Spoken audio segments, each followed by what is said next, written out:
¿Qué tal? Muy buenas noches. Comenzamos un nuevo capítulo de CNN Prime a esta hora en punto, 20:30 de este día viernes, para analizar, para entregarles todas las informaciones que han marcado esta jornada a horas de comenzar un nuevo fin de semana, el primero del mes de septiembre. Comenzamos inmediatamente con los titulares en CNN Chile. El presidente Gabriel Boric se reunió con el exmandatario Sebastián Piñera en el Palacio de la Moneda. Durante el encuentro analizaron el ambiente político previo al 11 de septiembre y el llamado a firmar una declaración conjunta por la democracia. Al respecto, Piñera se mostró a favor de la iniciativa siempre que se mantenga el diálogo y la búsqueda de acuerdos. En otro tema, al menos 7 muertos dejó un violento choque entre un bus y el Biotren en la comuna de San Pedro de la Paz, esto en la región del Biobío. Desde la empresa EFE confirmaron que las barreras de seguridad se encontraban abajo y que fue el conductor del vehículo quien cruzó de manera imprudente. La formalización del chofer, que se realizaría esta tarde, fue suspendida por una operación de emergencia.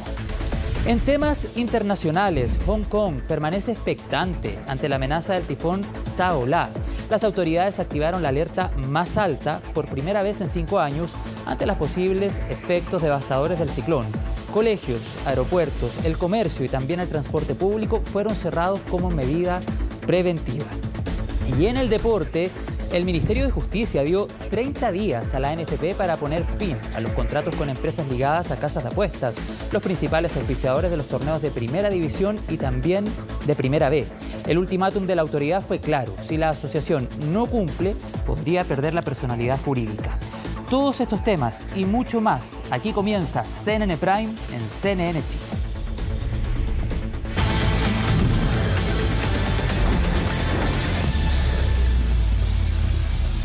Comenzamos a revisar las noticias en CNN Chile. A partir de este mes, casi 1 millón de trabajadores y trabajadoras recibirán 460.000 pesos de salario mínimo. El aumento es parte de las etapas previas a julio de 2024, cuando todos los empleadores deberán pagar al menos 500.000 pesos a sus funcionarios. Esto considerando además el subsidio del Estado para micro y pequeñas empresas. Vamos a revisar todos los detalles, las reacciones de la jornada en la nota de Macarena Román. 37 son los años que lleva trabajando Raquel Cerda en los 2 Caracoles de Ñuñoa. Ha pasado por varios negocios, pero ya lleva 2 décadas en el local Regals. Siempre ha ganado como base el sueldo mínimo y por eso destaca cualquier aumento, aunque reconoce que la meta de 500.000 pesos es la más importante. Es la más grande en estos momentos y yo creo que es algo bien, pero siempre, insisto, siempre es poco. Siempre es poco, lo ideal sería si fuera más. Pero bueno, ante nada, preferible que... Y me parece que ahora me decía ella que va a subir, entonces lo encuentro bueno. Y claro, va a subir a partir de este mes el sueldo mínimo. Tendrá un alza de 20.000 pesos, llegando a los 460.000. En enero podría haber otro aumento, pero todo dependerá de la inflación. Se concordó que en el caso de que la inflación a finales de diciembre de este año supere el 6%, en enero del 2024 se van a anticipar 10.000 pesos en el camino para llegar a los 500.000. A partir de este 1 de septiembre, el sueldo mínimo en nuestro país es de 460.000 pesos. En enero podría llegar a 470.000 y ya en julio del 2024 subiría a la meta acordada, los esperados 500.000. Alguien que tenga un trabajo, eso le permita estar por sobre la línea de la pobreza y no como ocurre hoy, que aún trabajando tenemos muchos trabajadores y familias bajo la línea de la pobreza. Un tema que por supuesto repercute en los empleadores. Violeta Tapia es la dueña de Regals, jefa de Raquel, para quien todo radica en el orden para que este tipo de decisiones no repercuta en los negocios. El sueldo de ella es igual que la pago. Yo siempre voy dejando una reserva de las ventas aparte. Por ejemplo, tanto se guarda tanto se va guardando plata, entonces uno no tiene ahora, por ejemplo, hoy día va a cobrar su sueldo. Mientras otras microempresarias también son conscientes de que es un círculo beneficioso. Olga Molina lleva 35 años atendiendo su peluquería y asegura que a medida que los trabajadores tengan más recursos, mejor les irá a sus propios negocios. Es bueno eso porque así viene más gente. Porque ahora la gente a veces espera 2 o 3 meses para cortarse el pelo, antes era todos los meses. Igualmente la tintura, usted ve toda la gente con el pelo blanco porque se quedó así para no gastar. Quienes sean dueños de una micro o pequeña empresa y tengan problemas para llegar al monto establecido de sueldo mínimo pueden solicitar un subsidio a través del Servicio de Impuestos Internos. La persona que es dueña de la empresa ingresa a esta página web que está en la página del Servicio de Impuestos Internos, pincha ahí el banner, una vez que pincha allí tiene que poner el RUT de su empresa. Una vez que pone el RUT de su empresa, esa página se comunica con la base de datos del seguro de cesantía, donde están los salarios de las y los trabajadores de forma censal, es decir, todos los salarios. De forma inmediata la página le dice a la dueña o el dueño cuánto va a ser el subsidio que recibiría mes a mes. Este subsidio puede llegar a los 50.500 pesos por trabajador y según el gobierno ya está siendo recibido por 130.000 empresas. El punto es que en algún minuto esto debiera haber de conciencia social en la parte política de este país y de que los sueldos tienen que subir de acuerdo a las tasas inflacionarias. Según las cotizaciones realizadas por el seguro de cesantía entre enero y abril de este año, en Chile 928.000 trabajadores y trabajadoras continúan recibiendo el sueldo mínimo. Una intensa jornada tuvo hoy el Consejo Constitucional, la que estuvo marcada por fuertes discusiones en algunas comisiones y por el retiro de enmiendas por parte de los consejeros republicanos. Vamos a tomar contacto a esta hora de la noche con Alicia Contreras, que nos cuenta todos los detalles, Alicia, de cómo se vivió esta jornada en el Consejo. Tú nos cuentas, buenas noches, ¿qué tal? ¿Qué tal, José Miguel? Muy buenas noches. Sí, fue una larga jornada acá en el Consejo Constitucional, tercer día de votaciones acá en el ex Congreso Nacional, que terminó no hace mucho la Comisión de Sistema Político, que era la última en sesionar, pero que estuvo más bien marcada por lo que no se votó que por lo que se votó. ¿Por qué? Porque la bancada republicana decidió retirar 4 de sus enmiendas claves que estaban generando mayor polémica, mayores críticas acá en el Consejo Constitucional. Decidieron retirar esta enmienda que buscaba dar arresto domiciliario para los mayores de 75 años y que fue cuestionada porque podía beneficiar a los reos de Punta Peuco. También retiraron su norma respecto del derecho, proteger el derecho de la vida del que está por nacer. ¿Por qué lo hicieron? Porque dicen que básicamente no generaron el consenso con Chile Vamos para que estas pudieran ser votadas y también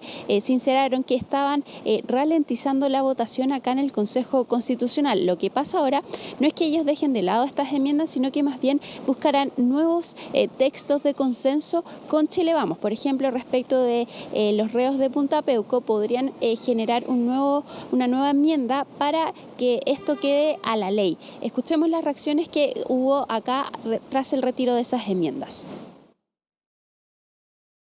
Nos dimos cuenta con el paso del tiempo de que estas enmiendas particulares de las que hemos desistido estaban provocando una reacción que estaba ralentizando el proceso, entendiendo que ellas podían estar significando un obstáculo en conversaciones que no eran esenciales en la arquitectura constitucional que estamos levantando. Y esperamos la nobleza de reconocer el gesto y terminar con las caricaturas que quieren hacernos parecer ante la ciudadanía como una bancada que busca crear una constitución identitaria y apartada de las necesidades de la gente.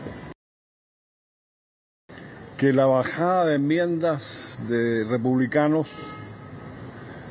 no lo calificamos como un gesto de buena voluntad hacia nuestro bloque.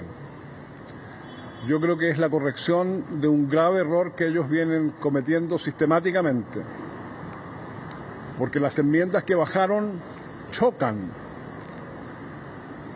con mucha fuerza en contra del sentido común de los chilenos y chilenas. Llamamos a los partidos de Chile Vamos a que jueguen un rol democrático, que no se dejen llevar por la hegemonía republicana. Otra de las enmiendas que también generó bastante polémica fue la aprobación de la extensión de las contribuciones para las primeras viviendas. Esta es una enmienda republicana que se aprobó en comisión, pero que ha sido cuestionada principalmente por distintos alcaldes, incluso alcaldes de Chile Vamos, porque cuestionan los efectos que va a tener para la recaudación de los mismos municipios. Desde republicanos defienden esta normativa porque dicen que puede ayudar a las personas para alivianar un poco su carga tributaria. Sin embargo, esto también traspasó las paredes acá del ex Congreso Nacional e incluso llegó el debate al gobierno. El presidente Gabriel Boric usó sus redes sociales para replicar una publicación del comisionado experto del Partido Socialista, Gabriel Osorio, quien cuestionó esta enmienda porque podría beneficiar a quienes más tienen, según su publicación. También se le preguntó al ministro de Hacienda, Mario Marcel, respecto de esta enmienda y dijo que el 50% de la recaudación de los impuestos al patrimonio provienen del barrio alto. Escuchemos lo que dijeron. Después de 2 meses de discusión en la Comisión 4 y un largo día de discusión, la verdad, acabamos de aprobar que miles de familias chilenas de clase media ya no estarán pagando contribuciones por su vivienda principal. Le estamos dando la seguridad que el Estado ya no va a anteponer una recaudación ante la protección de un derecho fundamental que es como la vivienda, que precisamente está dirigida a resguardar y a proteger a la familia. Qué alivio darle a esas familias que ya no estarán pagando una suerte de arriendo permanente por su hogar. La verdad es que el gobierno no comenta los temas que se discuten en el Consejo Constitucional, sobre todo cuando está todavía un proceso de votación en marcha. Yo creo que el único dato que quizás vale la pena consignar es que de la recaudación de impuesto patrimonial, el 50% de esa recaudación viene de las comunas de Las Condes, Barnechea, Lo Barnechea, Vitacura, La Reina, Ñuñoa y se me queda alguna, pero son todas del barrio Alto Santiago. Ahora, si bien esta enmienda se aprobó solo en comisión, aún falta que se apruebe en el Pleno para poder llegar al texto constitucional. También incluso puede ser revisada después por la comisión experta, entonces todavía no está zanjado este tema, pero se aprobó una norma transitoria que dice que esto debería hacerse efectivo después de 6 años de entrada en vigencia el nuevo texto constitucional. Entre otras cosas, también se aprobó, por ejemplo, el derecho a la vivienda adecuada, que fue bastante celebrada por ambos sectores acá del Consejo Constitucional. Y te quiero además mostrar un momento que fue bastante tenso hoy día durante las comisiones. En la Comisión de Sistema Político, el presidente de esa comisión, el UDI, Edmundo Luchans, se enfrascó en una discusión bastante tensa con el consejero del oficialismo, Cristian Suárez. Veamos qué pasó en ese momento. Entonces, mire, yo quiero decirle honestamente, aquí tenemos que tener una constitución que constituya, no que deconstituya. Entonces, una constitución que constituya, permítame decirlo, una constitución que constituya debe suponer que si... Consejero Suárez, le estoy hablando. Pero déjeme terminar. No, es que lo que estamos votando... ¿Me puede permitir terminar, presidente? Sí. ¿Me dio la palabra? ¿Usted puedo terminar o usted me va a interrumpir cada vez que yo hable? Sí, habla cosas que no corresponden. No, pero es que yo estoy hablando sobre el punto. Entonces yo le pido a usted que me respete... y que me permita hablar aquí como permite usted a todo el mundo hablar. Sí. Entonces, mire, déjeme decirle a mí mi opinión. Yo he sido electo por los votantes del Maule, tengo derecho a dar mi opinión en este Consejo Constitucional. Conocemos su opinión. Una evidencia un poco de cómo están acá los ánimos en el Consejo Constitucional es solo una parte de las comisiones, no es que todas las comisiones esté así el ambiente, pero sí acá hay diferencias entre los consejeros constitucionales. Mañana seguirán votando, lo harán el domingo, lo harán el lunes y el miércoles también. Claro, van a sesionar también el día de mañana, es un trabajo que se está llevando a cabo en las comisiones, hay que consignar aquello porque la discusión final o la votación final más bien se da en el Pleno en la siguiente etapa. Muchas gracias, Alicia Contreras, que tengas un gran fin de semana, que descanses, buenas noches. Buenas noches, José Miguel. Nos vemos. Seguimos avanzando. 3 personas fueron detenidas por drogar a los asistentes de locales nocturnos para luego robarles. La Policía de Investigaciones arrestó a los 3 sujetos cuyo modus operandi consistía en introducir sustancias químicas en las bebidas de los asistentes de centros nocturnos para así drogarlos y luego vulnerar sus cuentas bancarias y tarjetas de crédito, realizando compras, por ejemplo. Además, las autoridades reportaron que un cuarto sujeto se encuentra detenido por la Brigada Antinarcóticos de Chillán. En el operativo policial fueron incautadas una pistola, 2 celulares, tarjetas de crédito y fármacos. Se logró individualizar a una banda componente de 5 personas cuyo rol fundamental era, y teniendo misiones específicas, procedían a ubicar eventuales víctimas al interior de locales comerciales y de esparcimiento nocturno, donde ubicando a sus víctimas procedían a suministrar algún tipo de sustancia química al interior de las bebidas de estas personas para posteriormente sacarlo desde dichos locales nocturnos para así lograr, y una vez obtenía la sustancia química, el efecto químico, proceder a la vulneración de sus claves, de sus cuentas bancarias y de sus tarjetas de crédito. La fiscal Lucía Valdivia formaliza por 4 delitos de robo con violencia, intimidación, además de los delitos de porte de arma de fuego, uso fraudulento de tarjetas de débito y de crédito y microtráfico. En cuanto a perjuicios, podemos hablar de 18 hasta 40 millones de pesos por víctima en estos casos. Y un grupo de personas encontró un cuerpo enterrado en el sector del campamento La Mula, esto en la comuna de Alto Hospicio. Según constataron las autoridades, las personas que realizaron el hallazgo estaban en la búsqueda de un familiar desaparecido cuando dieron con el cuerpo. La víctima se trataría de un joven extranjero de 24 años que llevaba extraviado desde el 18 de julio pasado. Por ahora, la Policía de Investigaciones no logró constatar la intervención de terceros en la muerte, pero las pericias quedarán a cargo del Servicio Médico Legal para indagar sobre las posibles causas de su fallecimiento. Se trata de un cuerpo de sexo masculino de aproximadamente 23 años de edad. Preliminarmente se trataría de una persona que ya tiene una denuncia por presunta desgracia y obviamente se tiene que verificar con el Servicio Médico Legal la identidad fehaciente de esta persona. El cuerpo se encontraba enterrado aproximadamente a uno o 2 metros bajo el suelo. Fue hallado en primera instancia por personas ajenas obviamente a la investigación y no se encontraba con ningún elemento de amarre, por así decirlo, ni en las manos ni en los pies.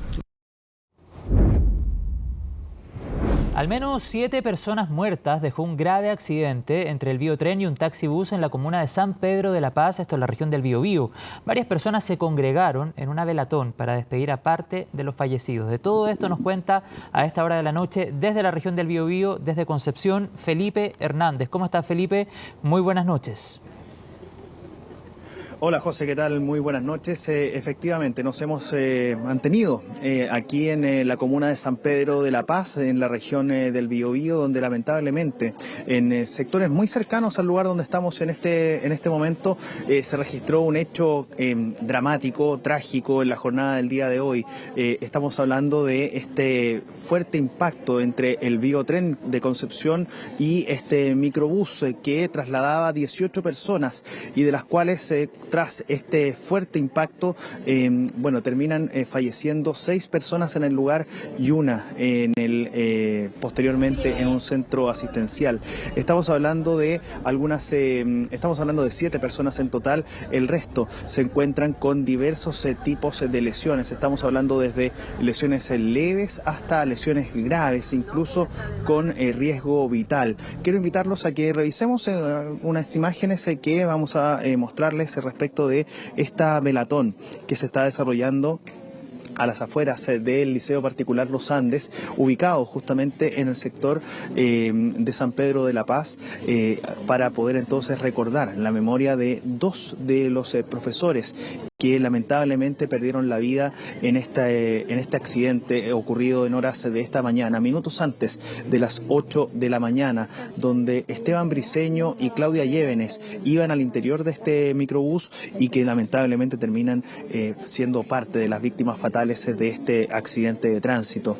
En el caso de la profesora Claudia Llévenes, estamos hablando que ella iba al interior de este microbús con su hija de 15 años y que está en riesgo vital. Esta adolescente de 15 años y que se encuentra justamente en un centro asistencial de la región del Biobío, debatiéndose entre la vida y la muerte. Son escenas dramáticas las que se vivieron en horas de la mañana del día de hoy, no solamente para los familiares de estas personas, sino también para los vecinos que la verdad estaban consternados con lo que había sucedido por el fuerte impacto que esto generó en cuanto a el impacto en el mismo accidente de tránsito, como también el impacto en lo emocional.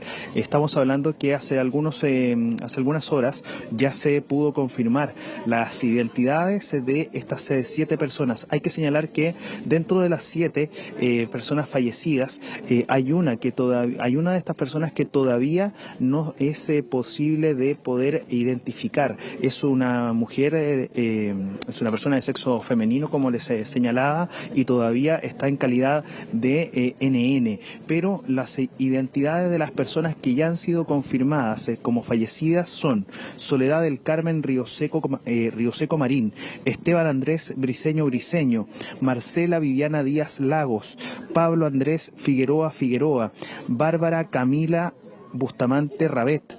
Hablamos también de Claudia Ángela Llévenes, además de esta mujer que todavía no ha podido ser identificada. Serían entonces las identidades de las 7 personas fallecidas. Algunos murieron en el lugar del accidente, otros cuando eran trasladados hasta centros asistenciales y otros lamentablemente en las maniobras de trabajo médico. Bueno, finalmente no lograron soportar estas situaciones, estas graves lesiones que se vivieron tras este fuerte accidente de tránsito que ocurrió en horas de esta mañana.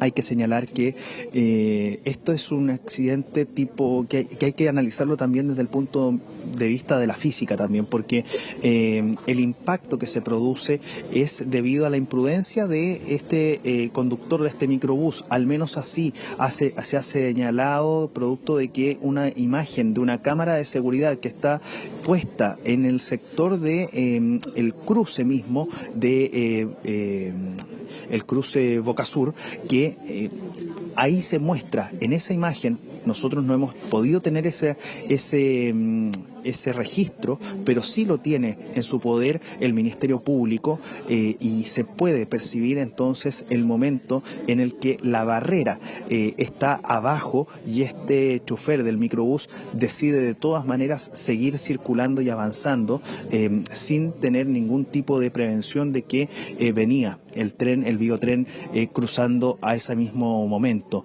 Fue así como finalmente el tren termina siendo termina arrastrando justamente por lo menos entre unos 60 a 70 metros el microbús, y finalmente termina entonces con este accidente fatal, con estas 7 personas fallecidas y otras 8 que estarían en calidad de lesionadas de diversa consideración.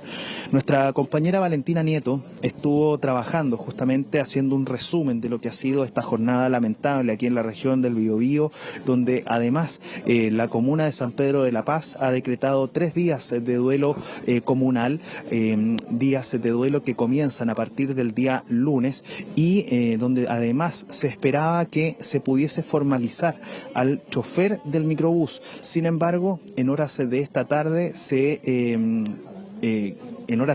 iba a desarrollar esa audiencia y finalmente esta no se realizó, quedó suspendida. A la vuelta de revisar la nota de nuestra compañera Valentina Nieto, quien hizo este resumen de lo que ha sido esta jornada fatal en la región del Biobío y específicamente en la comuna de San Pedro de la Paz y más puntualmente en el sector de Boca Sur. Bueno, ella hizo este resumen y quiero invitarlos a que revisemos la nota de nuestra compañera Valentina Nieto. Lo que parecía ser una mañana como cualquier otra para los pasajeros de este microbús en la comuna de San Pedro de la Paz se convirtió en cuestión de segundos en un trágico accidente. Imagínese, venía en la micro escuchando las noticias, todavía me afecta. Con que salgo 5 minutos antes, no sé si estaría contando la historia. Eran cerca de las 8 de la mañana cuando el microbús chocó en el cruce Boca Sur de la ruta 160 contra el biotren de la línea 2 de F, camino que conecta Concepción con la comuna de Coronel. La señalética estaba funcionando, estaban las barreras abajo y de hecho el conductor de manera irresponsable rompió las barreras para poder cruzar. Y lo vuelvo a decir, esto es una acción temeraria, irresponsable. Así, el taxibús perteneciente a la empresa San Pedro del Mar fue arrastrado por más de 80 metros, vehículo que además circulaba con la revisión técnica vencida, accidente que dejó más de una decena de heridos y por lo menos 7 personas fallecidas. Son pacientes principalmente politraumatizados que recibimos y además con traumatismo encefalocraneano. Nosotros como servicio de urgencia recibimos 11 pacientes, 2 de ellos son menores de edad. Tenemos 2 pacientes pediátricos, uno de 5 años y uno de 13 años, los 2 con lesiones de gravedad. Fatal accidente que ocasionó la muerte de 4 profesores que iban a bordo del microbús.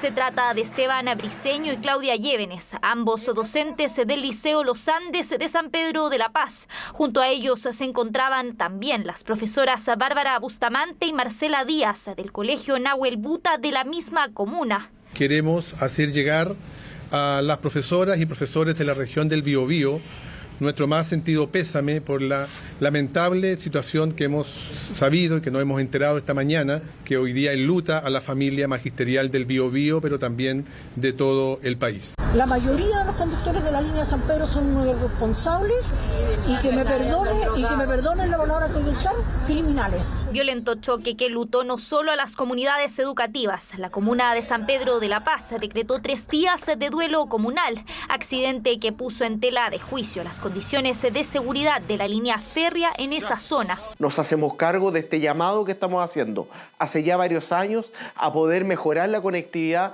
al sur del Biobío, que permita mejorar la circulación a 500.000 de habitantes y que la ruta 160 deje de ser llamada la ruta de la muerte. Yo diría que esto es uno de los más graves, ¿sí, no? Pero no ocurrieron muchos accidentes y esto se preveía, porque los trenes no pueden convivir con los otros medios, es imposible.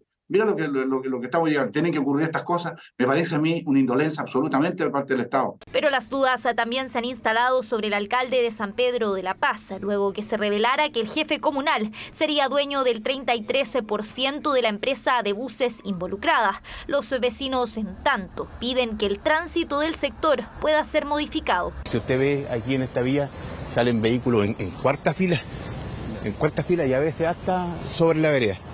Entonces, ¿por eso pasan los accidentes? Sí, todos los días los buses, se tiran encima de los autos. La otra vez vi un choque entre un bus y un furgón y normalmente sucede. Es evidente que San Pedro de la Paz es el lugar más complicado que tenemos para el desplazamiento en la región. Es importantísimo tener una política fuera de lo tradicional. Debate que se instala mientras que desde EFE anunciaron medidas de contingencia luego del accidente que obligó la suspensión de la línea 2. La empresa ferroviaria dispuso una flota de 32 buses que transitarán desde Concepción hasta Coronel Coronel y Lomas Coloradas. Ya que el accidente tuvo un efecto en los sistemas de alimentación eléctrica de los trenes, nuestra operación va a estar disponible a contar del próximo día lunes y en eso nos estamos preparando. Medidas que comienzan mientras que también lo harán las investigaciones. El conductor del microbús fue internado en el Hospital Regional de Concepción y pasaría, si su condición médica lo permite, a control de detención en los próximos días por cuasi delito de homicidio y cuasi delito de lesiones. Ahí está entonces la nota de nuestra compañera Valentina Nieto, que retrata muy bien lo que fue esta jornada de dolor, de tragedia para esta comunidad, no solamente para el Liceo Particular Los Andes, donde estamos en este minuto y donde perdieron a 2 de los suyos. Estamos hablando de los profesores Claudia Llévenes y también Eduardo Briceño, que bueno, se les ha abierto también incluso 2 libros de condolencias, una para el recuerdo de la profesora Claudia y también del profesor Eduardo, y que han sido llenados también por estudiantes, por apoderados también, que compartieron en algún minuto con ellos y que fueron parte también de esta comunidad escolar que hoy día, bueno, sufre con la partida de ellos por la imprudencia de un conductor que al ver que la barrera que prohibía el paso debido a que estaba circulando o estaba cercano a circular por el cruce de Boca Sur, ahí al lado de la ruta 160 aquí en San Pedro de la Paz, bueno, termina siendo ese factor clave al momento de poder entonces realizar o que se concretara este lamentable hecho ocurrido en horas de esta mañana aquí en la comuna de San Pedro de la Paz. Lo que ustedes están viendo, bueno, son estos libros de condolencia. Me voy a tratar de acercar para poder conversar con algunos de los profesores acá.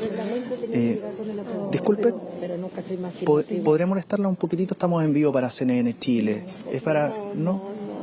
Bueno, sí, no se preocupen. Bueno, sí, es bastante triste lo que está sucediendo acá. José, el ánimo no es obviamente el más alto. Es un dolor el que están sufriendo acá. De hecho, José, te comento que el Colegio Nahuel Buta, que es el otro establecimiento educacional donde también murieron otras 12 profesoras, queda muy cercano acá, a unos 3-4 minutos de este lugar, y también en la población Boca Sur, y que lamentablemente también pierden a 12 de los suyos. La molesto muy cortito. No, perfecto, no se preocupe.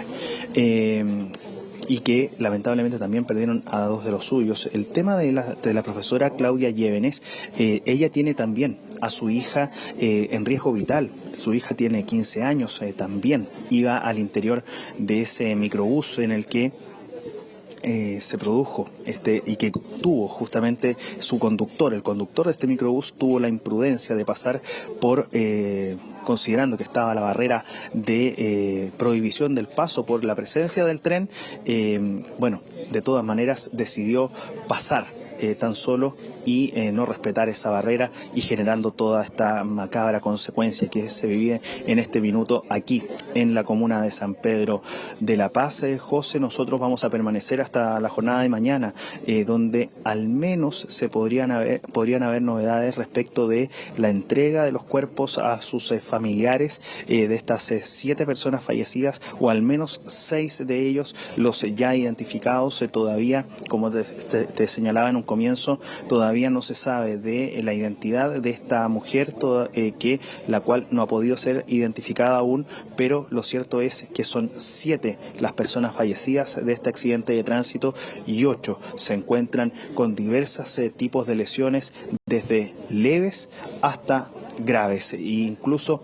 con riesgo vital en algunos casos, que se encuentran hospitalizados en algunos centros asistenciales de la región del Biobío. Así que vamos a estar monitoreando esta situación de lo que vaya a suceder en la jornada de mañana, una jornada de dolor.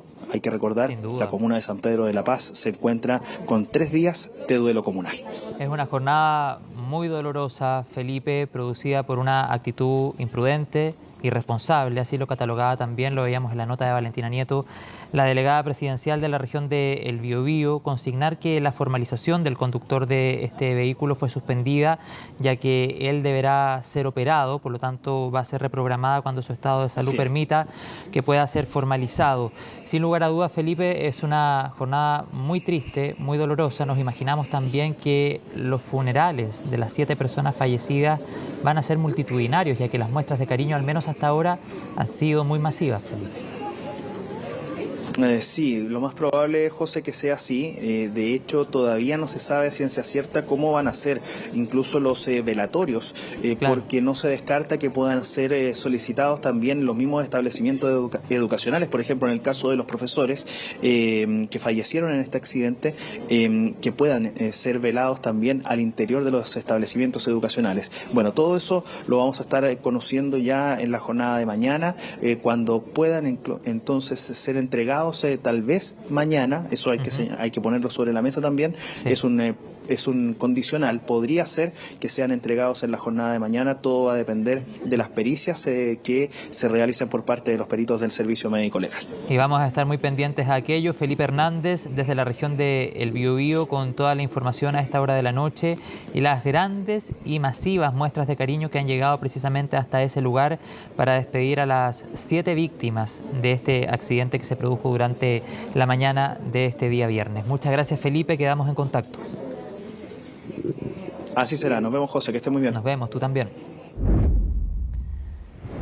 Cambiamos de tema. Falta a la probidad e inexistencia de procedimientos formales son algunas de las irregularidades que detectó la Contraloría en su auditoría a la Seremi de Vivienda de la región de Antofagasta y el Serviu de dicha región. El ente Contralor remitió los antecedentes a la Fiscalía y al Consejo de Defensa del Estado, que presentó una querella criminal contra Carlos Contreras, ex Seremi de Antofagasta, y Daniel Andrade por fraude al fisco. Esto en el caso Democracia Viva. Vamos a revisar todos los detalles en la nota de la periodista Estefanía Bustamante. Ministro, podemos conversar cortito, el informe de Contraloría, pero muy cortito, es solamente, ya lo leyó.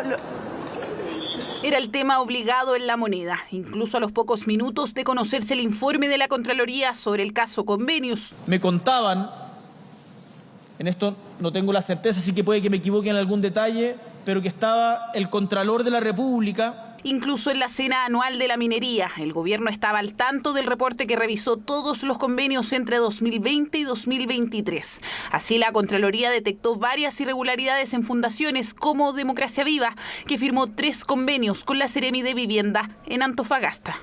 Resaltar y destacar que es un informe muy contundente y que va muy en la línea de las acciones que hemos tomado y seguiremos tomando como Ejecutivo. Aquí el problema surge que se aplicó el mismo sistema que había con los municipios, o sea, con un organismo público, para las fundaciones, y ahí está la base de muchas de las distorsiones. El modelo que venía del 2019 y a operar en estas nuevas condiciones no funcionó en el caso específico de Democracia Viva. Caso donde la Contraloría determinó que la Seremi de Antofagasta no fundamentó correctamente la designación de los 426 millones de pesos a Democracia Viva, además de vulnerar el principio de probidad cuando el ex Seremi Carlos Contreras y Daniel Andrade, presidente de Democracia Viva, firmaron los contratos. Cometió graves irregularidades al otorgar los contratos, los convenios a la Fundación Democracia Viva. El representado Revolución Democrática va a hacer todo lo que está a su alcance, va a utilizar todas las herramientas legales para perseguir la responsabilidad del señor Contreras. Responsabilidades que también persigue la derecha como creyente en la causa judicial que recibirá el reporte de Contraloría,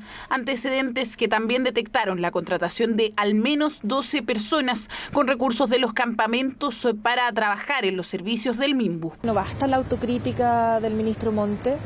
Efectivamente, durante su periodo se instaló esta maquinaria. Va a tener que evaluar cuál era la responsabilidad que le cabía a él en la supervigilancia de lo que estaba aconteciendo en Antofagasta. El ministro tiene que ver con las orientaciones, con la política, la política pública, política del ministerio, y hay otro conjunto de estructuras que tienen que ver con la operación misma. Pero en todo caso eso depende del presidente y yo no voy a renunciar. También se detectó que Democracia Viva no entregó la ficha técnica que permite una correcta rendición de cuentas. Asimismo, la Seremi de Vivienda suscribió 2 convenios separados con la Fundación, donde, según la Contraloría, no se justificó su fraccionamiento. existió un mecanismo para defraudar al fisco y yo espero que estos antecedentes sirvan para la investigación del Ministerio Público y también de la Comisión Investigadora, se esclarezcan los hechos. Y también lamentablemente hubo falta de control. Hay desidia y desprolijidad porque no se entiende que en una Seremi no haya controles y fiscalizaciones suficientes. Hace que el Ministerio de Vivienda haya entrado en otro nivel, en otro carril. Y aquí surgen un par de preguntas. ¿Cuánta plata se ha recuperado? Tanto la Contraloría como el MIMBU han reconocido que no será fácil reponer los dineros. Hay al menos 5 fundaciones a las que se les ha solicitado la restitución de fondos, además de Democracia Viva, que ha repuesto el 75% de lo asignado. Respecto del saldo restante, el Consejo de Defensa del Estado estos días ya presentó la demanda civil. Les quiero recordar que el Ejecutivo, yo, el presidente, nos hemos referido a esto como un caso de corrupción y este informe lo que hace es acreditar ese punto. Y quienes cometan actos de corrupción en nuestro gobierno, sean cercanos o lejanos, sea en este gobierno o del gobierno anterior o de cualquier otro, tienen que hacerse responsables de aquello y acá nada de esto se va a meter bajo la alfombra. En los próximos días, el Ministerio de Vivienda entregará el informe que solicitó el Contralor Jorge Bermúdez, mientras que el Consejo de Defensa del Estado ya ingresó la demanda civil para exigir la restitución del 25% de los 426 millones adjudicados por Democracia Viva. A puertas de la conmemoración de los 50 años del golpe de Estado, el presidente Gabriel Boric se reunió con el expresidente Sebastián Piñera, esto en el Palacio de la Moneda. El Ejecutivo además prepara una agenda en materia de derechos humanos y reparación de víctimas. Vamos a revisar todos los detalles en la nota de Francisca Cárdenas. Ahora, presidente. La invitación al expresidente Sebastián Piñera fue extendida por el actual mandatario en días en que el ambiente político se ha crispado, especialmente por declaraciones cruzadas entre distintos actores de la política a una semana de la conmemoración de los 50 años del golpe de Estado cívico-militar. Si hacemos una declaración que signifique renovar nuestro total y absoluto compromiso con la democracia, con el respeto a la Constitución y las leyes, con el respeto al Estado de Derecho. Nuestro total y absoluto compromiso con condenar la violencia. Y la violencia tiene muchas caras. La violencia política, como la conocimos el 18 de octubre del año 2019, pero también el crimen organizado, el narcotráfico, el terrorismo. Es el segundo gesto del mandatario a Piñera, tras invitarlo en agosto pasado para que lo acompañara al cambio de mando en Paraguay. Ahora la prioridad es el llamado que se hará al mundo político a firmar un compromiso por la democracia. Condenar absolutamente la violación a los derechos humanos durante la dictadura civil-militar encabezada por el genocida Augusto Pinochet.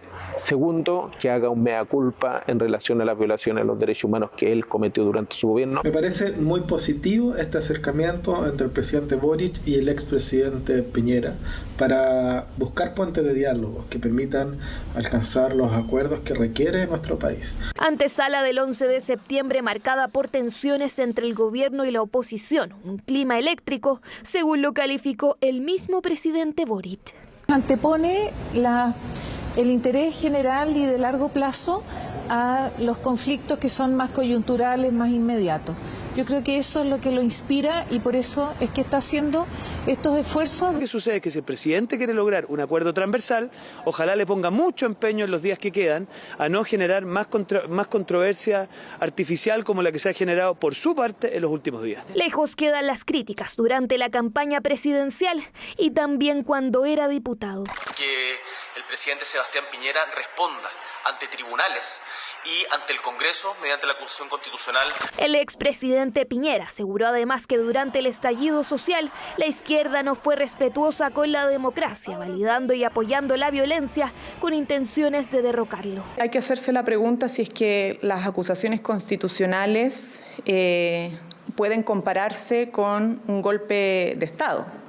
Para nuestro gobierno es bien clara la respuesta. El Ejecutivo prepara además una agenda legislativa en materia de derechos humanos, donde se podría incluso plantear la idea de levantar el secreto de los testimonios que en 2003 quedaron plasmados en el informe de la Comisión Nacional sobre Prisión Política y Tortura, más conocida como Comisión Ballet. Revivir el dolor y humillación de las víctimas no tiene piso político en nuestro sector.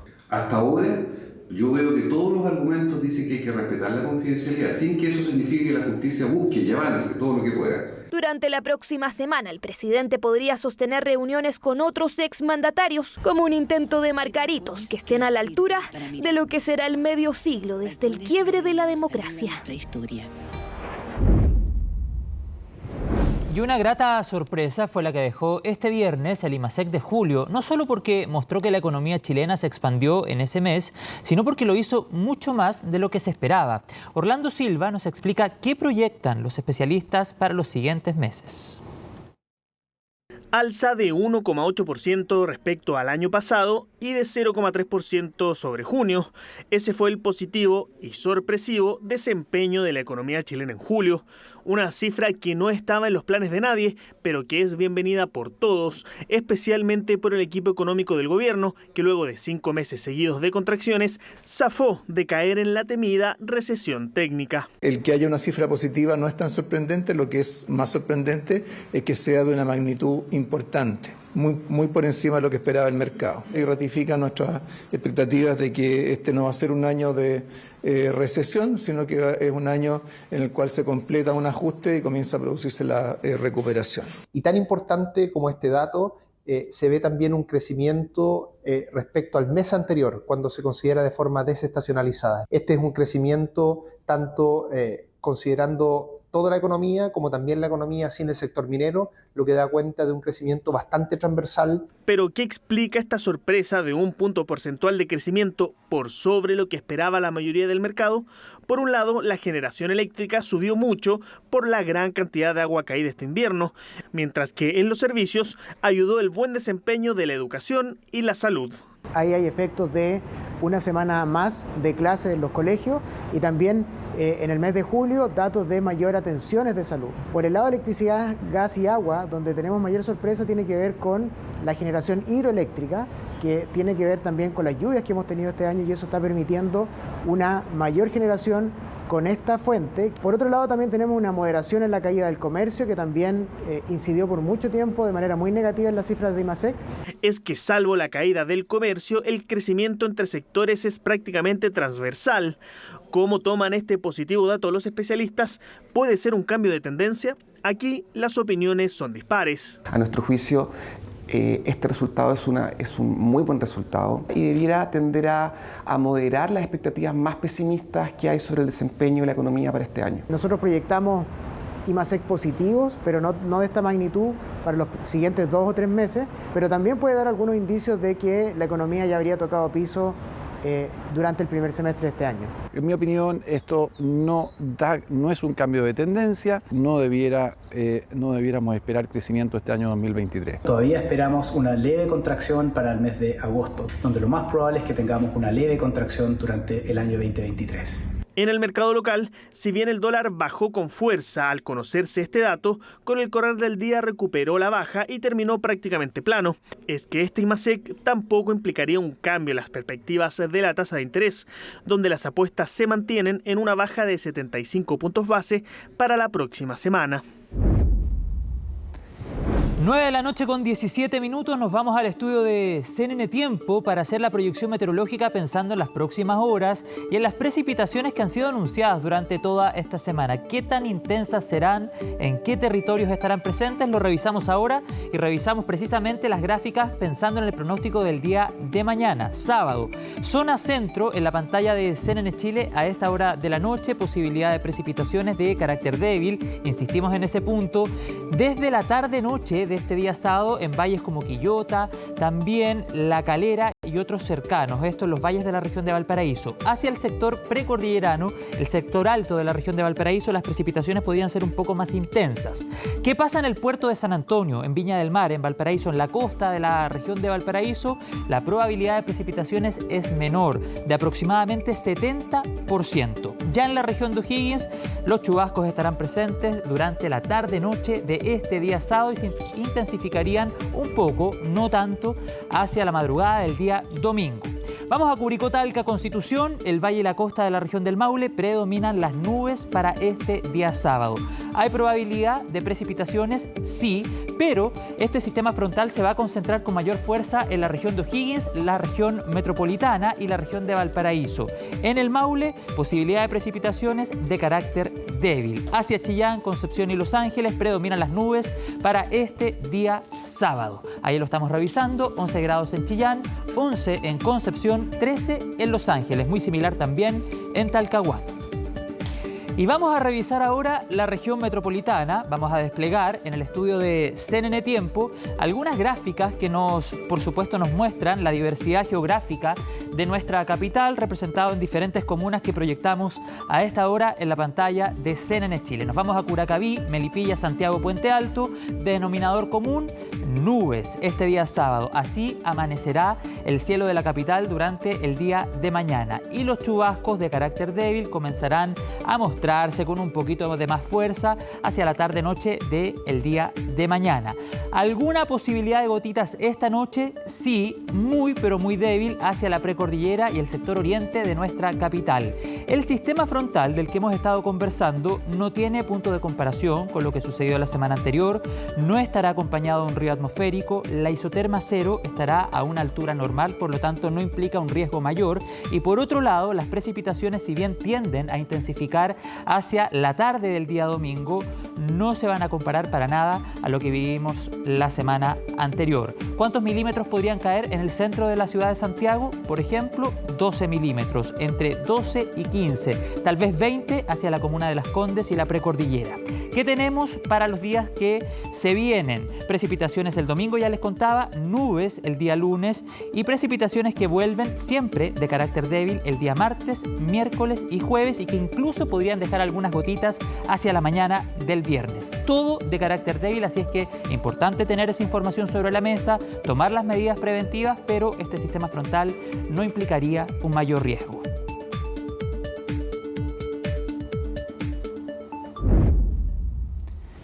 Nueve de la noche con 21 minutos del pronóstico del tiempo. Revisamos rápidamente las noticias internacionales y por eso ya nos acompaña Laura Soto del equipo internacional. ¿Cómo has estado, Laura? Qué gusto encontrarnos. ¿Qué tal? Sí, bien, ¿y tú? Todo bien. José, buenas noches y vamos a partir este informe internacional en Hong Kong por este tifón que se encontraba avanzando hacia esta ciudad ubicada al sureste de China.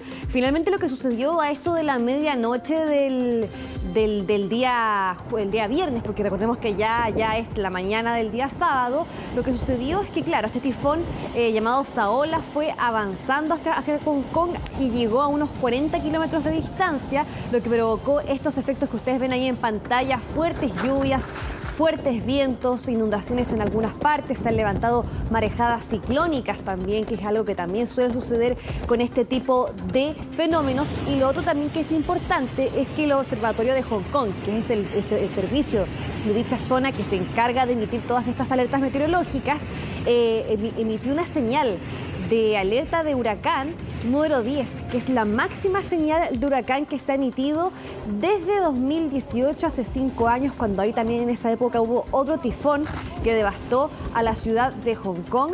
Finalmente esa alerta baja al número 8 durante la madrugada del día sábado, y ahora lo que pasó después de la medianoche es que este tifón comenzó a alejarse de la costa de Hong Kong, se comenzó más bien a adentrar en el sureste de esta ciudad, ¿no es cierto?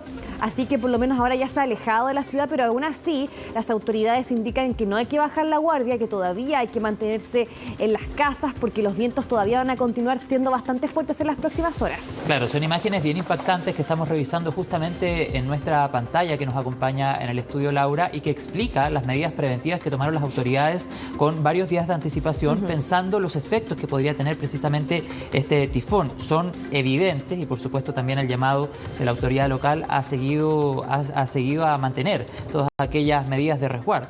Sí, de hecho, en algún momento, en algún punto de la noche, los vientos llegaron a registrarse de más de 200 kilómetros por hora. Así de fuertes fueron los vientos por este tifón, por esta zona de la región de Guangdong, donde se ubica también Hong Kong, y que finalmente ha afectado entonces no solamente a Hong Kong, sino también a las localidades que son aledañas, pero por lo menos ahora se ha ido alejando un poco.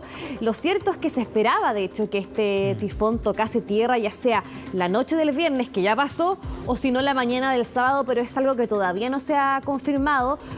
Por esto que te decía, ¿no es cierto?, que el tifón se fue alejando de la costa de Hong Kong y comenzó a debilitarse progresivamente y también bajando los vientos, porque ahora lo último que se informaba también de este observatorio de Hong Kong, a las 6 de la mañana hora local, se reportaban vientos de 60 kilómetros por hora, harto más bajo del punto mayor al que se alcanzó.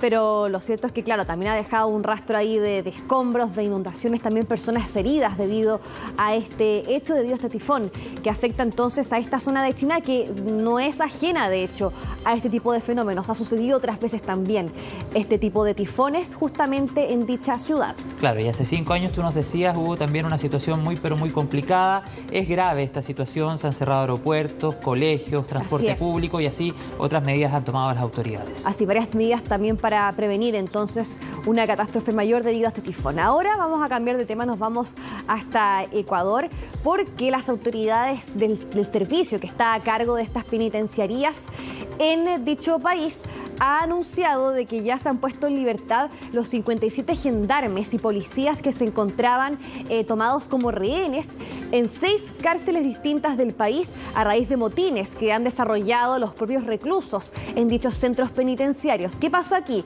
Es un comunicado que sacó durante la tarde de este día viernes, en lo que se explican entonces de que se hizo un chequeo médico a estos gendarmes y policías. Son 50 gendarmes, 7 policías, están en buen estado de salud, y lo que sí es cierto es que ha habido mucha información, muchas versiones contradictorias desde las propias autoridades con respecto a lo que sucedió en este hecho, porque en un comienzo, el día jueves de hecho, el ministro del Interior de dicho país, Juan Zapata, había informado que solamente en una prisión que está a las afueras de la ciudad de Cuenca, al sur de Ecuador, decía que ahí se concentraban los 57 gendarmes y policías como rehenes, pero luego salió este comunicado del servicio de los centros penitenciarios diciendo de que estos rehenes se distribuían en 6 cárceles distintas. Entonces ahí tenemos visiones contradictorias y que ahora se han ido un poco estableciendo, ¿no es cierto?, al pasar de las horas, pero había un poco de confusión finalmente sobre cuál era la cantidad verdadera, ¿no es cierto?, de gendarmes y policías que estaban tomados como rehén en estas cárceles, y por lo menos lo que se entiende es que lo de esta prisión a las afueras de Cuenca es entonces el peor motín dentro de toda esta crisis del sistema carcelario que se enfrenta en Ecuador. Claro que sí, una muestra más de la tremenda y profunda crisis de seguridad que se vive en Ecuador y que en muchas oportunidades dicha crisis se ha manifestado, como tú señalabas, Laura, en las cárceles precisamente. Claro, esto lo que vemos ahí son imágenes particularmente de la cárcel de Turi, que es la cárcel que yo les decía que se ubica a las afueras de la ciudad de Cuenca. Son, como tú dices, eventos que se han repetido antes en Ecuador en el marco de esta ola de violencia, esta crisis de inseguridad que enfrenta el país.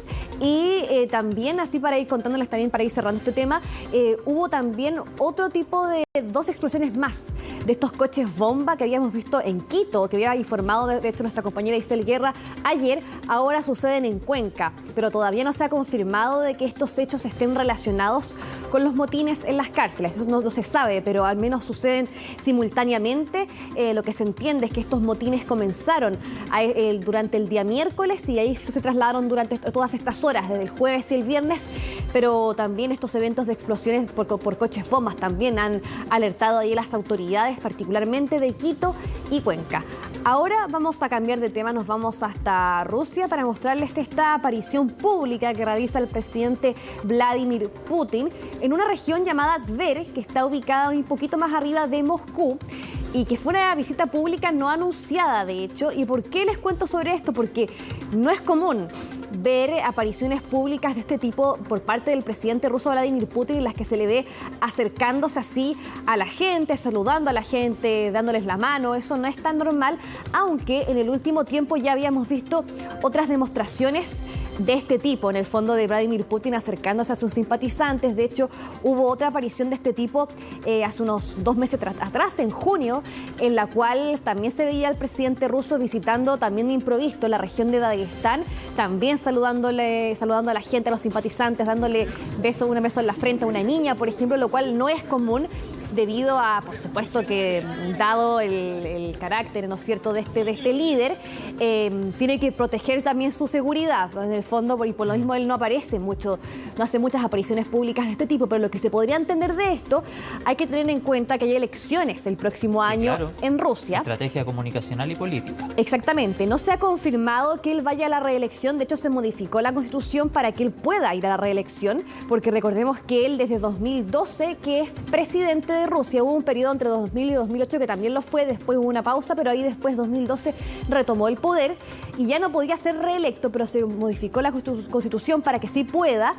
Y si bien no se ha confirmado que va a la reelección, a la candidatura a reelección, se entiende en el fondo de que sí lo va a hacer. De hecho, han habido ahí algunos mensajes del Kremlin que también dan a entender aquello, y sabemos también de que Rusia no es una democracia pura y que tiene más tintes autoritarios en ese sentido, y que lo más probable es que también se termine alargando entonces este mandato de Vladimir Putin, que ya lleva más de una década continua. Claro, y además todo en medio de un conflicto y una invasión a Ucrania que no está cerrada para ninguno de los dos lados, digamos. Sí, de hecho, un problema que ha tenido, por ejemplo, el gobierno ruso es que también ha tenido bastantes problemas económicos, ¿no es cierto?, debido a la gran cantidad de dinero que se ha invertido en esta guerra, que tampoco ha dado resultados importantes ahora en el último tiempo. Entonces también eso lo ha complicado en ese sentido, pero sabemos también de que estamos frente a un país que en el fondo aplasta a la oposición política también, hay que cierra o en el fondo estos medios que son independientes y que informan de estas situaciones. Entonces tampoco, como yo les decía, no estamos en una democracia pura, entonces también ahí, por supuesto que Vladimir Putin tiene una ventaja, si es que finalmente presenta oficialmente su candidatura a la reelección. Ahora vamos hasta España con un tema que ya hemos seguido bastante durante esta semana, que tiene que ver con Luis Rubiales, el presidente de la Federación Española de Fútbol, que está suspendido en estos momentos debido a este beso no consentido que él da a la futbolista Jenny Hermoso de la selección española cuando ganan el Mundial de Fútbol Femenino. Y lo que ha sucedido ahora es que se han desarrollado protestas en distintas ciudades de España en apoyo a la futbolista Jenny Hermoso y por supuesto que en contra de Luis Rubiales. Por ejemplo, ahí vemos imágenes particularmente de Madrid. También se han desarrollado, por ejemplo, en Sevilla, en Málaga y también en la ciudad natal de Rubiales, que es Motril. Aquí también lo que sucedió durante esta jornada con respecto al caso de Luis Rubiales es que ahora el Consejo Superior de Deportes no podrá suspenderlo porque el Tribunal Administrativo del Deporte abrió un expediente en el que solamente dice que este es un hecho, una falta grave, no dice que es una falta muy grave. Y al decir que no es una falta muy grave, esto quiere decir que el Consejo Superior de Deportes no va a poder suspenderlo sin que se lleve a cabo una investigación primero sobre este hecho. ¿Cuál fue la justificación que usó este Tribunal Administrativo del Deporte? Dice que la información con la que disponen para poder ahí hacer este expediente, dicen que no pueden considerar que el beso a Jenny Hermoso haya sido un abuso de poder. Claro, bien, vamos a quedar muy pendientes, Laura, a las reacciones que sigue generando este tema. Ha habido protestas, como estábamos revisando justamente recién, reacciones familiares del círculo de Luis Rubiales también. Quien tiene también mayores antecedentes sobre este tema es Rodrigo Herrera, que se suma a CNN Prime. Vamos a estar después de la pausa con CNN Deporte. Pero claramente este es un tema que va a seguir abierto y va a seguir generando reacciones, Rodrigo. Y no solamente esto, porque además está en entredicho la continuidad del técnico de la selección masculina. Todo esto porque tampoco han caído bien las explicaciones después de aparecer en esta suerte de evento donde se suponía que iba a renunciar Rubiales, aplaudiéndolo a Rubial con los argumentos que a todas luces fueron un despropósito. Claro, vamos a estar muy pendientes a ese tema. ¿Qué otros temas vamos a poner a la vuelta de la pausa en la pantalla de CNN Deporte en CNN Prime? Primero, en 7 días más estaremos a esta hora jugando los últimos minutos de Chile con Uruguay. Mañana, por ejemplo, en conferencia de Bielsa, allá en Montevideo. Pero hoy hubo un terremoto, una decisión del Ministerio de Justicia que obliga a la NFP a terminar los contratos con las casas de apuestas, y todo lo que esto trae lo vamos a explicar en el bloque de deportes. Pero queremos saber también qué reportajes hay para el fin de semana. Muy importante también anunciarlo. Muy bien, no hay que olvidarse de nuestra serie original. Por supuesto. Y yo creo que ella estaba dateada. Porque este capítulo es muy especial. Contaremos la historia, su paso por Chile y los sueños del 4 veces medallista de oro en Juegos Olímpicos, Mijaíl López. un cubano que está en la historia de la lucha greco-romana. Estuve viendo los adelantos, está muy buena esa historia. El domingo a las 19 horas, entonces, en CNN Panamericanos, en camino, en línea directa a los Panamericanos 2023. Hoy 49 días. No queda nada ya. Y el otro viernes, entonces, la clasificatoria. Tal cual. Y el martes también otro partido con Colombia. Con Colombia, acá en Santiago, igual complicado. Eso. Ya, pues vamos a la pausa. Muchas gracias, Laura Soto. Al regreso, entonces, Rodrigo Herrera y toda la información deportiva en CNN Prime. Ya estamos de vuelta. Ya estamos de vuelta y hoy es viernes, noche de CNN Magazine. Vamos a tomar contacto con Viviana Encina desde el estudio de este programa para que nos cuente un adelanto de lo que veremos esta noche. ¿Qué tal, Vivi? ¿Cómo estás? ¿Cómo están? Todo el equipo de CNN Magazine los invita a acompañarnos en un ratito más porque vamos a tener un nuevo programa. Vamos a estar conversando con Diego Urrutia. Él, recuerden que tuvo esta tremenda responsabilidad, tuvo que enfrentar al monstruo, el Festival de Viña del Mar. Lo contactaron a pocos días y hoy es un hit, podríamos decir, en TikTok. Tiene más de 1 millón de seguidores, pero además tiene una responsabilidad y quiere entregarnos un mensaje respecto al bullying, respecto al tema de la salud mental. Así que vamos a estar conversando con él, muy entretenido, muy divertido. Obviamente, como sabemos que él lo es, este joven que le ha ido increíble, que incluso va a ir a Estados Unidos a presentar su show. Pero también hay buenas noticias para una artista tan importante como es Mon Laferte. Ella va a ser reconocida en los premios Grammy Latino. Esto es súper importante. La chilena es considerada como una mujer que destaca y la industria finalmente por eso le entrega este reconocimiento. Es un honor porque en el fondo es las mujeres que están haciendo un nombre dentro de la industria. Y esta distinción hay otras también que lo han recibido porque además acá se busca que se entienda que no solamente tiene que ver con el ámbito musical, sino con las expresiones artísticas en general. Así que eso va a ocurrir el 13 de noviembre en los premios Grammy, que son en Sevilla. Es un tema que vamos a estar revisando, pero también este festival REC que ha dado tanto que hablar, es un festival gratuito, un festival en Concepción y que ya nos presenta quiénes van a estar, cuál es el line-up.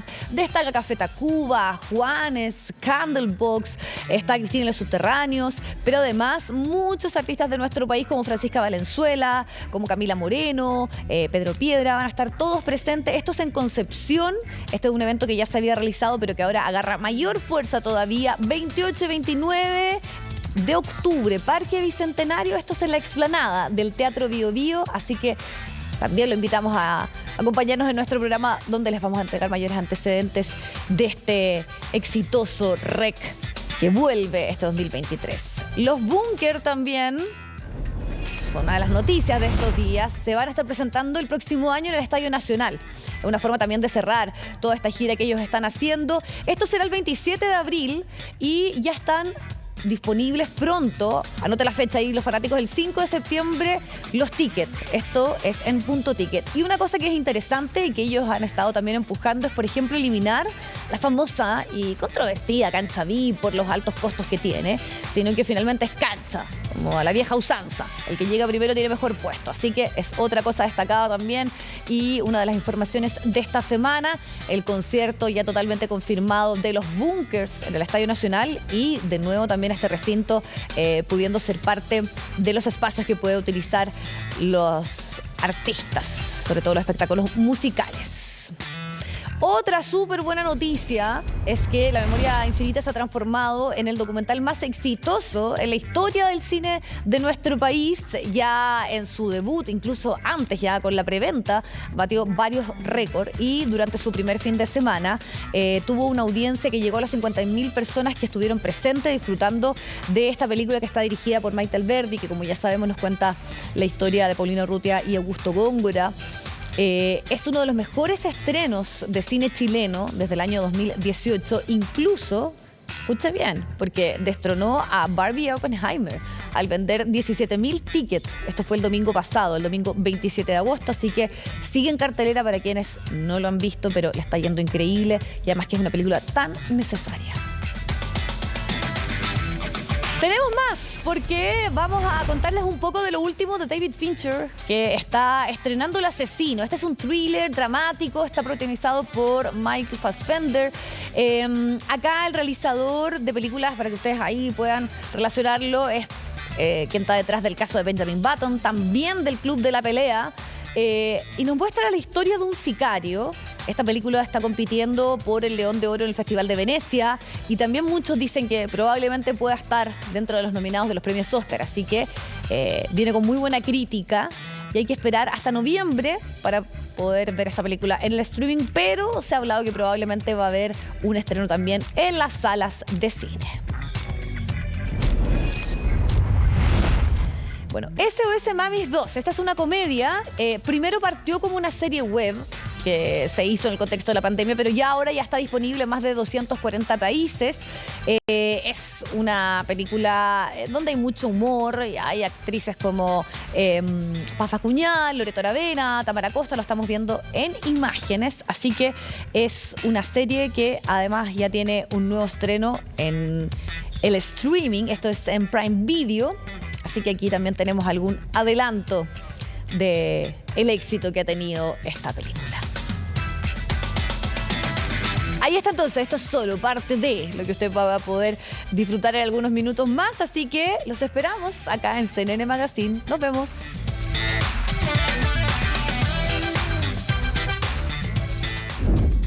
Nos vemos, Vivi. Queda completamente abierta la invitación para reencontrarnos con CNN Magazine luego de CNN Tiempo. Ahora nos vamos a cnnchile.com. Aguinaldo de Fiestas Patrias. ¿De cuánto es el monto para el sector público? Llegó septiembre y a puertas de la celebración de las Fiestas Patrias, varios son los trabajadores y trabajadoras que reciben dicho aguinaldo para hacer frente a este tipo de gastos que sabemos aumentan en este mes del año. En esa línea, ya hay quienes se preguntan de cuánto será el aporte económico de este año. ¿Quiénes reciben el aguinaldo por Fiestas Patrias? Bueno, todas esas preguntas pueden contestarlas ingresando a cnnchile.com a esta hora de la noche. Como ustedes saben, nuestro sitio siempre actualizado.